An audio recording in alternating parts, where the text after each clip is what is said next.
Good morning dear students. मैं doctor Khemchand Gurjar, LBS government college Kotputli. आज हम बीकॉम पार्ट थर्ड के EFM के पेपर फर्स्ट ग्रामीण विकास एवं सहकारिता के टॉपिक विशेष क्षेत्रीय विकास कार्यक्रम स्पेशल एरिया डेवलपमेंट प्रोग्राम, जिनमें विशेष रूप से ड्रॉट प्रोन एरिया प्रोग्राम तथा डेजर्ट डेवलपमेंट प्रोग्राम के बारे में चर्चा करेंगे। भारत विविधताओं का देश है। प्राकृतिक भूभाग की दृष्टि से यहाँ एक और ऊंची ऊंची पर्वत श्रृंखलाएँ हैं तो दूसरी ओर विस्तृत समुद्र। यहाँ एक और रेगिस्तानी क्षेत्र है तो दूसरी ओर दलदली क्षेत्र। यहाँ एक और गंगा व सतलज के उपजाऊ मैदान हैं तो दूसरी ओर दक्षिण का पठारी प्रदेश है। क्षेत्रीय विविधता के कारण देश का समान रूप से विकास नहीं हो पाया है। भौगोलिक अनुकूलता के कारण देश के कुछ क्षेत्रों का तेज़ी से विकास हुआ है तो कुछ क्षेत्र भौगोलिक प्रतिकूलता के कारण अब भी पिछड़े हुए हैं। विकास की इस असमानता ने अनेक सामाजिक एवं राजनीतिक समस्याओं को भी जन्म दिया है। वास्तव में संपूर्ण भारत के लिए विकास की एक जैसी योजना नहीं बनाकर क्षेत्रीय आधार पर योजनाएं बनानी चाहिए ताकि संबंधित क्षेत्र की समस्याओं को ध्यान में रखकर ही विकास किया जा सके। भारत सरकार ने विशिष्ट क्षेत्रों की समस्याओं को हल करने के लिए विशेष योजनाएं और कार्यक्रम तैयार किए हैं तथा इनके लिए वित्त की अलग व्यवस्था की है। राजस्थान आर्थिक दृष्टि से तुलनात्मक रूप से कम विकसित राज्य है। यहाँ की भौगोलिक स्थिति की प्रतिकूलता के कारण एक ओर थार का रेगिस्तान है तो दूसरी ओर वर्षा एवं जल स्रोतों के अभाव में राज्य का आधे से अधिक भाग पिछड़ा हुआ है। इसलिए इन क्षेत्रों के विकास के लिए राज्य में विशेष क्षेत्रीय विकास कार्यक्रम चलाए जा रहे हैं। इनमें सूखा संभाव्य क्षेत्र कार्यक्रम DPAP, मरु विकास कार्यक्रम DDP, जनजाति क्षेत्र विकास कार्यक्रम, अरावली विकास कार्यक्रम, मेवात प्रादेशिक विकास परियोजना, कंदरा सुधार कार्यक्रम, सीमा क्षेत्र विकास कार्यक्रम, न्यूनतम आवश्यकता कार्यक्रम, 20 सूत्री कार्यक्रम आदि प्रमुख हैं। इनमें से हम सबसे पहले बात करते हैं सूखा संभावित क्षेत्र कार्यक्रम की, drought prone area programme DPAP। Background इसका DPAP कार्यक्रम का प्रारंभ 1973-74 से उन क्षेत्रों के लिए किया गया जो लगातार भयंकर सूखे की चपेट में रहते थे। 1994 में हनुमंतराव समिति की सिफारिशों के आधार पर इस कार्यक्रम को 1995 से जल संग्रहण वाटरशेड आधार पर चलाया जा रहा है। इस कार्यक्रम के अंतर्गत जल संग्रहण योजना बनाने, उसको लागू करने और उसका रख रखाव करने का दायित्व ऐसे स्थानीय लोगों के संगठन को सौंपा गया जो इसी उद्देश्य के लिए बनाए गए हैं। विस्तृत क्षेत्र में लागू करने और उपलब्ध कोषों को ध्यान में रखते हुए इस कार्यक्रम को निरंतर जारी रखने का निश्चय किया गया है। इसके जो उद्देश्य हैं वो हैं कृषि उत्पादन, पशुधन, भूमि की उत्पादकता, जल एवं मानव संसाधनों पर सूखे के विपरीत प्रभावों को न्यूनतम करना तथा सूखे की संभावनाओं को न्यूनतम करना। दूसरा है सूखा प्रभावित क्षेत्रों में निवास करने वाले गरीब एवं कमज़ोर वर्गों का समय आर्थिक विकास करना तथा उनके आर्थिक सामाजिक स्तर में समग्र आर्थिक विकास करना तथा उनके आर्थिक सामाजिक स्तर में सुधार करना। तीसरा, भूमि के विकास, जल संसाधनों के विकास एवं वनों के विकास के लिए जल संग्रहण दृष्टिकोण के आधार पर विकास कार्य प्रारंभ करना। इसका कवरेज जो क्षेत्र है, वर्तमान में यह कार्यक्रम देश के 16 राज्यों के 195 जिलों के 972 खंडों में संचालित किया जा रहा है। ये कार्यक्रम आंध्र प्रदेश, बिहार, छत्तीसगढ़, गुजरात, हिमाचल प्रदेश, जम्मू कश्मीर, झारखंड, कर्नाटक, मध्य प्रदेश, महाराष्ट्र, उड़ीसा, राजस्थान, तमिलनाडु, उत्तर प्रदेश, उत्तरांचल तथा पश्चिम बंगाल में चलाया जा रहा है। हनुमंतराव समिति ने विगत वर्षों में DPAP कार्यक्रम के लिए कुछ और खंडों की पहचान की है।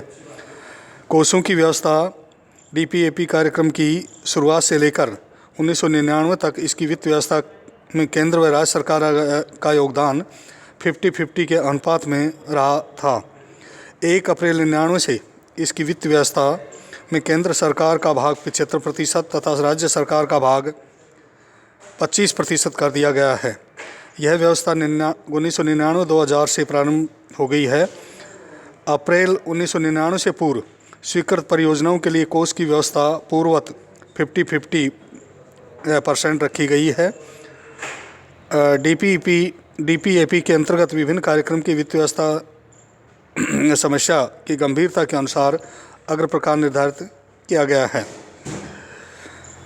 देखिए, पारिस्थितिकी तंत्र का प्रकार इकोसिस्टम टाइप, अर्ध ऊसर क्षेत्र सेमी एरिड रीजन, प्रति हेक्टेयर औसत लागत है 4,000 रुपये, वाटरशेड परियोजना लागत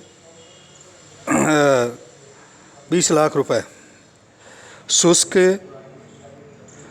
अर्धनम क्षेत्र ड्राई सब हमिड रीजन 3,000 प्रति हेक्टेयर औसत लागत और वाटरशेड परियोजना लागत 15 लाख रुपए। तीसरा, शुष्क अर्धनम पहाड़ी क्षेत्र ड्राई सब हमिड हिल रीजन 4,000 रुपये प्रति हेक्टेयर औसत लागत और 20 लाख रुपए वाटरशेड परियोजना लागत। राजस्थान में सूखा संभाव्य क्षेत्र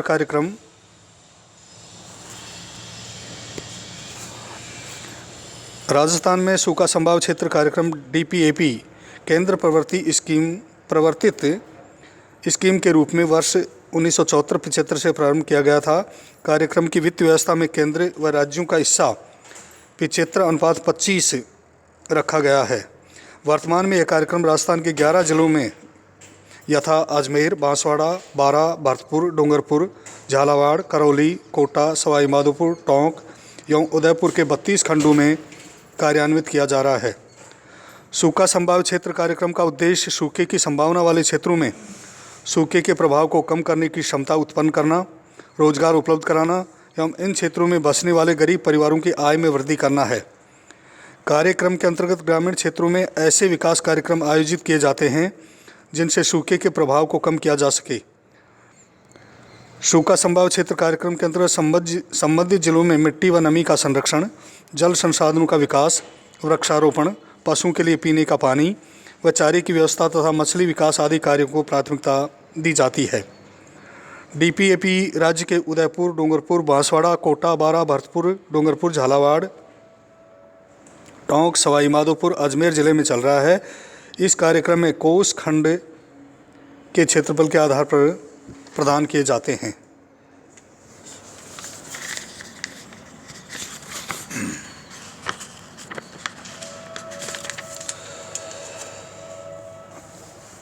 सूखा संभाव्य क्षेत्र कार्यक्रम की भौतिक प्रगति का ब्यौरा इस प्रकार से है। भू संरक्षण इकाई हेक्टेयर है। 8वीं योजना में 21,471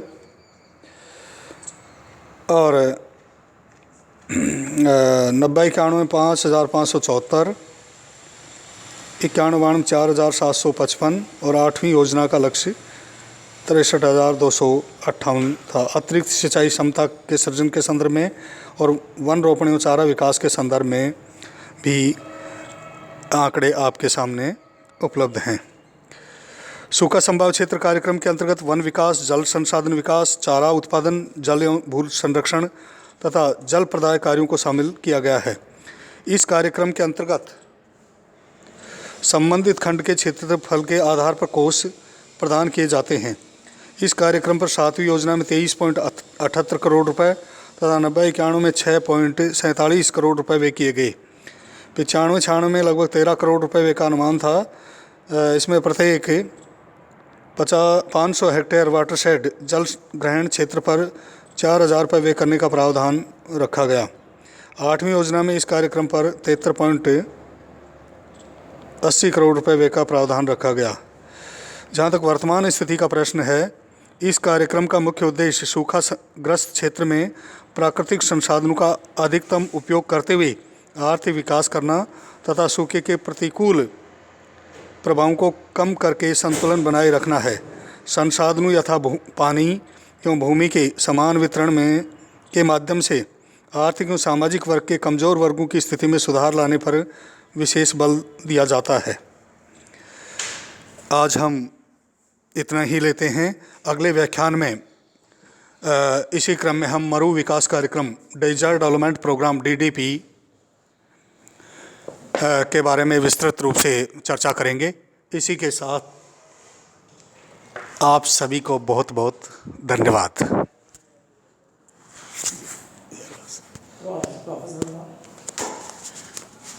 तो वॉइस को बंद करो।